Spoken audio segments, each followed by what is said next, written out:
Hello friends, welcome to SSC coaching centre. दोस्तों, आज के वीडियो में देखेंगे गणित के बहुत ही महत्वपूर्ण प्रश्न जो प्रतियोगी परीक्षाओं में बार बार पूछे जाते हैं। तो चलिए स्टार्ट करते हैं। पहला प्रश्न है 1200 के 5/8 का 74% क्या है। दोस्तों, ये वो प्रश्न लेकर के आया हूं मैं वीडियो में जो बार बार पूछे जाने वाले होते हैं। ठीक है, तो चलिए स्टार्ट करते हैं।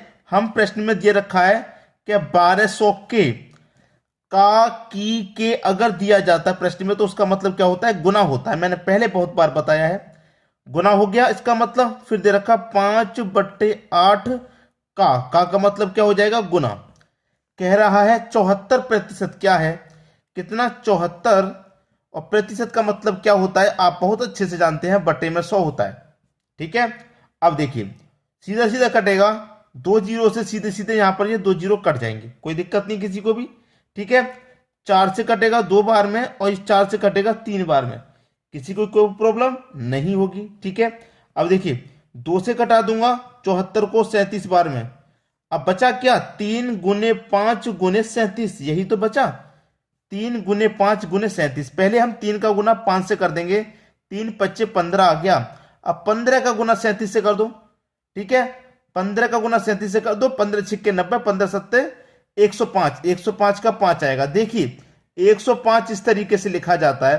तो 5 आ गया, कैरी का कितना बचा, 10 बचा ना। तो 15 त्रिक का 45, 45 में 10 जोड़ देंगे, कितना आ जाएगा, 55। तो आपके प्रश्न का आंसर क्या हुआ, 555। यही आपके प्रश्न का यहां पर बिल्कुल सही जवाब है, 555, यानी कि बी ऑप्शन। आपसे कहा गया था कि 1200 के 5/8 का 74% क्या होगा, 555 होगा। क्लियर है, सभी को प्रश्न समझ में आ गया होगा, किसी को भी यहां कोई प्रश्न में समस्या नहीं होनी चाहिए, अच्छे से समझ में आया। अब देखेंगे अगला प्रश्न। अगला प्रश्न है निम्नलिखित में से 3.14 गुने 10 की पावर 6 के बराबर कौन सा है। कौन सा है भाई इन चार ऑप्शन में से, ए बी सी या डी। डी तो दे रखा है नन ऑफ दिस, मतलब इनमें से कोई नहीं। ठीक है, अब देखिए सबसे पहले एक बात समझ लीजिए, मैं आपको अगर एक बात बताऊं, जैसे आपको यहां दिया गया 10 की पावर 6, अगर मैं आपको समझाता हूं बेसिक से कि अगर 10 की पावर में 2 लेके चलूं तो 10 की पावर 2 का मान कितना होता है भाई, 100। ठीक है, 10 की पावर अगर मैं 3 लेके चलूं तो 10 की पावर 3 का मतलब क्या होता है, 1000 होता है कि नहीं होता। कहने का मतलब मेरा ये हुआ कि पावर जब यहां पर 2 थी तो 2 जीरो हो गए, जब पावर 3 थी तो 3 जीरो हो गए, और जब पावर 6 है, जब 10 की पावर 6 है तो कितने जीरो हो जाएंगे, 6 जीरो हो जाएंगे। 1 2 3 4 5 6 हो जाएंगे कि नहीं। यही चीज मैं आपको समझाने वाला हूं कि जब 10 की पावर 2 रहती है तो 2 जीरो, 10 की पावर 3 रहती है तो 3 जीरो, 10 की पावर 4 रहती है तो 4 जीरो, और 10 की पावर 6 रहती है तो 6 जीरो आ जाते हैं के बाद। क्लियर, समझ में आ गया। अब इसमें कुछ बचा है प्रश्न में, अब तो कुछ भी नहीं बचा, अब तो आप कर ही लेंगे। क्या दे रखा है आपके पास, 3.14 गुने 10 की पावर 6 का मतलब, 10 की पावर 6 का मतलब 1 और 6 जीरो, 1 और 6 जीरो, मतलब 1 2 3 4 5 6 जीरो, यही तो है। ठीक है, ये हो गया आपके। अब देखिए इसका गुना पूरे का इतने से कर दो, इसका गुना पूरे का इतने से कर दो। अब आपको यहां पर एक चीज और दे रखी है कि हमें दशमलव को हटाना है, तो अगर मैं दशमलव को हटाऊंगा तो दशमलव के स्थान पे बटे में 1 आ जाएगा, और दशमलव के बाद दो संख्या है, 1 2, दो संख्या है ना, तो 2 जीरो लगा लेते हैं। तो 2 जीरो से आपका सीधा सीधा 2 जीरो कट गया, अब तो दशमलव हट गया। अब क्या हुआ आपके पास, 314 गुने में 2 जीरो हट गए तो 4 जीरो बचे, 1 2 3 4 जीरो बचे। अब कर दो भैया, 314 का गुना मैं 1 से करूंगा तो 314 ही रहेगा, और ये 4 जीरो आ जाएंगे, 1 2 3 4। ये आपके प्रश्न का क्या हो गया, बिल्कुल सही जवाब। कहां पर दे रखा है, सी ऑप्शन में। सी ऑप्शन आपके प्रश्न का बिल्कुल सही जवाब हो गया। अब देखेंगे हम अगला प्रश्न। अगला प्रश्न है यदि x के बटे में √128 बराबर √162 बटे में x है तो समीकरण में दोनों x के स्थान पर क्या आएगा, दोनों x के स्थान पर पूछा है। ठीक है, अब देखिए ये चार ऑप्शन है आपके पास। बराबर में जब संख्या तो आप सीधा सीधा जानते हैं कि कैंची का गुना हो जाता है क्रॉस मल्टीप्लाई, तो x का x से गुना होगा तो x² हो जाएगा, बराबर इसका गुना इससे होगा। ठीक है, तो यहां पर मेरे पास कितना है, मेरे पास दे रखा है रूट में 162 गुने हो जाएगा रूट में 128 से, ठीक है, 128 से। भाई 128 का गुना 162 से होगा, तो मैं 128 का गुना 162 से करूंगा। अब देखिए इधर क्या है, एक्स स्क्वायर बराबर, यहां पर मेरे पास 162 है और 162 का कोई परफेक्ट स्क्वायर रूट होता नहीं है, तो मैं 162 का क्या करूं, दो भागों में तोड़ लूं। जैसे कि मैं 162 को क्या लिख सकता हूं, मैं 162 को लिख सकता हूं 81 गुने 2, 162 होता है, इसके ऊपर रूट लगा दिया। 128 का भी कोई परफेक्ट स्क्वायर रूट नहीं होता, तो मैं इसको भी दो भागों में तोड़ लेता हूं। 2 गुने 64, 64 का गुना 2 से करूंगा 128, तो मैंने 128 को भी दो भागों में तोड़ लिया। अब देखिए एक्स स्क्वायर बराबर 81 का स्क्वायर रूट पूरा पूरा क्या होता है, 9, ठीक है। 64 का स्क्वायर रूट सीधे सीधे क्या होता है, 8। अब 2 का गुना 2 से हो जाएगा तो 4, और 4 का स्क्वायर रूट कितना होता है भैया, 2।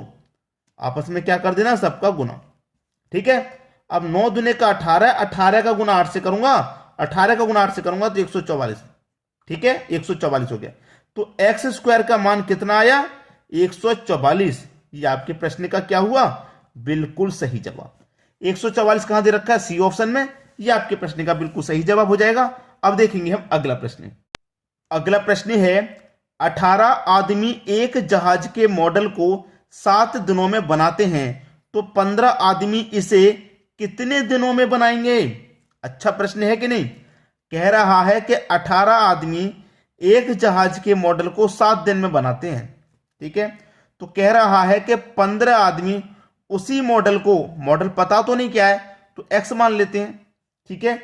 15 आदमी उसी मॉडल को कितने दिनों में बनाएंगे। भाई कर लो, प्रश्न में कुछ बचा ही नहीं है मेरे हिसाब से। तो 3 से काटो, 3 पंजे 15, 3 छिक्के 18, ठीक है। 6 सत्ते 42, 6 का गुना 7 से कर देंगे 42, और 5 का गुना एक्स से कर देंगे तो 5 गुने एक्स ही रहेगा। ये रहेगा कि नहीं रहेगा।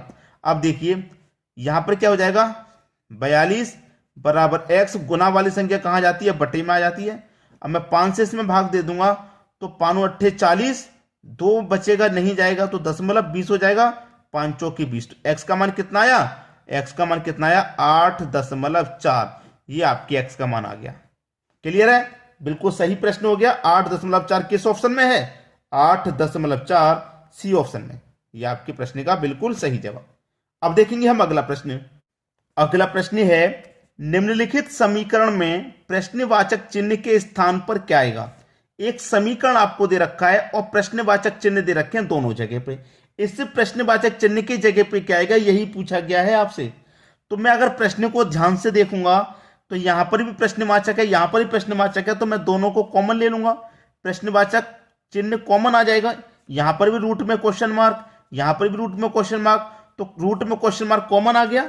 कॉमन आ गया तो इधर कितना बचा, 48, प्लस का साइन है, इधर कितना बचा 32, ठीक है, और इधर कितना बचा 320। क्लियर। अब देखिए रूट में क्वेश्चन मार्क इनटू 48 और 32 को जब मैंने जोड़ा तो कितना आ गया 80, बराबर इधर कितना था 320 था। क्लियर। अब देखिए बराबर में कट जाता है तो 0 से 0 कटेगा, 8 चौक 32, 4 बार में ये कट गया। कितनी बार में कटा, 4 बार में। अब देखिए इधर क्या है, रूट में क्वेश्चन मार्क बराबर 4। अब यहां से ये रूट हटेगा तो इधर आके स्क्वायर लगेगा, यहां से रूट हटेगा तो इधर आके स्क्वायर, तो ये रूट हट गया, क्वेश्चन मार्क रह गया, इधर आके ये रूट हटेगा तो इधर आके स्क्वायर लग जाएगा, तो 4 का स्क्वायर, और 4 का स्क्वायर क्या हो जाएगा, 4 का स्क्वायर 16। तो क्वेश्चन मार्क का मान कितना है भाई, 16 है। यही आपके प्रश्न का सही जवाब है। 16 कहां दे रखा है, पहले ऑप्शन में। क्लियर हुई सभी को, प्राप्त अच्छे से समझ में आ गया। कैलकुलेशन में ही कोई गलती कभी मत करना बस। अब देखेंगे अगला प्रश्न। अगला प्रश्न है, दो संख्याओं का महत्तम समापवर्तक 96 तथा उनका लघुत्तम समापवर्तक 1296 है। यदि एक संख्या 864 है तो दूसरी संख्या क्या है। भाई देखिए एक फॉर्मूला होता है इसमें, पहली संख्या गुने दूसरी संख्या बराबर एलसीएम गुने एचसीएफ। ठीक है, ये फॉर्मूला होता है, आप इसको अपने नोटबुक में नोट कर लें। अब हमको देखिए प्रश्न में क्या दे रखा है वही हमें निकालेंगे। एक संख्या 864 है, पहली संख्या, इसका मतलब हमारे पास 864 है, गुने दूसरी संख्या क्या है, दूसरी संख्या पूछ रहा है क्या है।